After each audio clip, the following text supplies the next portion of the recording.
दोस्तों नमस्कार, सुप्रभात, गुड मॉर्निंग। मैं आपका प्रिय दोस्त महेश सिंह राठौड़ मेरे चैनल में आपका स्वागत करता हूं, अभिनंदन करता हूं। दोस्तों, कार्यालय निदेशक माध्यमिक शिक्षा राजस्थान बीकानेर का ये आदेश है, इसके बारे में अपन चर्चा करेंगे जो कि अपने अपार से संबंधित है। सत्र 23-24 जो कि पिछला सत्र गया है, इसका वार्षिक कार्य मूल्यांकन प्रतिवेदन वर्ष अपार in annual performance appreciate report भरे जाने का प्रावधान है, जिसमें प्रतिवेदन में प्रतिवेदित अधिकारी द्वारा आलोच्य अवधि यानी जो भी पिछले वर्ष की अवधि है उसमें किए गए कार्यों के आधार पर संबंधित प्रतिवेदक, समीक्षक और स्वीकार्य अधिकारियों द्वारा निर्धारित समय पर निम्नांतर्गत टिप्पणी या मूल्यांकन किया जाता है। दोस्तों, इस मूल्यांकन में के आधार पर ये कहाँ से कहाँ कनिष्ठ सहायक से लेके दोस्तों यहाँ पर प्रधानाचार्य संवर्ग तक के सभी अधिकारियों का प्रतिवेदक, समीक्षक और स्वीकार्यकर्ता अधिकारी अग्रांकित समय सारणी यानी जो नीचे जो लिख रखी है उस पर हम चर्चा करेंगे। उसके समय सारणी के आधार पर शाला दर्पण के स्टाफ विंडो से अपार मॉड्यूल के माध्यम से 70-23-24 दोस्तों ये महत्वपूर्ण है। 70-23-24 का वार्षिक कार्य मूल्यांकन का ऑनलाइन प्रविष्टि के बारे में ये जो समय सारणी है दोस्तों ये नीचे दे रखी है, इसके बारे में अपन चर्चा करेंगे। तो देखा जाए तो दोस्तों इसमें 4 बिंदु हैं समय सारणी में। यहाँ पर इन चारों बिंदु को अगर चर्चा करें और यहाँ पर दे रखा है प्रेषित करने वाले करने की अंतिम तिथि वर्ष 2024 में कौन सी अंतिम तिथि होगी। जैसे पहले नंबर की चर्चा करें दोस्तों अपन, तो यहाँ पर दे रखा है लोक सेवकों द्वारा वाकामू प्रतिवेदन प्रस्तुत करना, यानी लोक सेवक जो भी लोक सेवक हैं उनके द्वारा प्रतिवेदन प्रस्तुत करने की जो तिथि है वो यहाँ पर अगर देखा जाए दोस्तों तो मंत्रालयिक कार्मिक एवं अधिकारियों के लिए है वो 30 अप्रैल लास्ट डेट है दोस्तों। 30 अप्रैल तक है वो प्रतिवेदन प्रस्तुत करना होगा। और फिर विद्यालयों में कार्यरत शैक्षिक संवर्ग के लोक सेवकों के लिए है वो है ये आपके 1 जुलाई से 31 जुलाई तक ये जो प्रतिवेदन है वो प्रस्तुत करना होगा।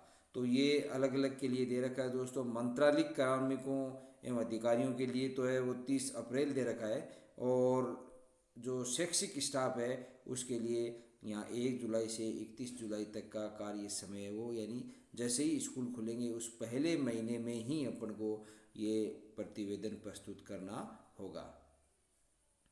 पर फिर दूसरा नंबर बिंदु है दोस्तों यहाँ पर कि प्रतिवेदक अधिकारियों द्वारा प्रतिवेदन पर टिप्पणी या ग्रेडिंग अंकित कर समीक्षक अधिकारी को प्रस्तुत करना, यानी जो भी अपने जो स्कूल लेवल पे हैं जो अधिकारी हैं या मंत्रालयिक कर्मचारी हैं उनके जो भी डीडीओ होते हैं उनको ये प्रतिवेदन है वो आपको प्रेषित करना है।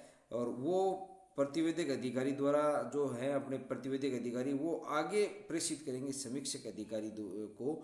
उसके लिए मंत्रालयिक कर्मचारी की जो अंतिम तिथि है वो दे रखी है 30 मई, और जो विद्यालयों में कार्यरत शैक्षिक संवर्ग है उनके लिए 31 अगस्त तक है, यानी पूरा अगला महीना दे रखा है। जुलाई के बाद में एक महीना है वो उनको अधिकारी जो अपने विद्यालयों में कार्यरत शैक्षिक संवर्ग लोक सेवक हैं उनको भर के और वो आगे जिस अधिकारी को अपन भेजेंगे वो ऊपर अधिकारी को प्रेषित करने के लिए 1 महीने का समय दिया है।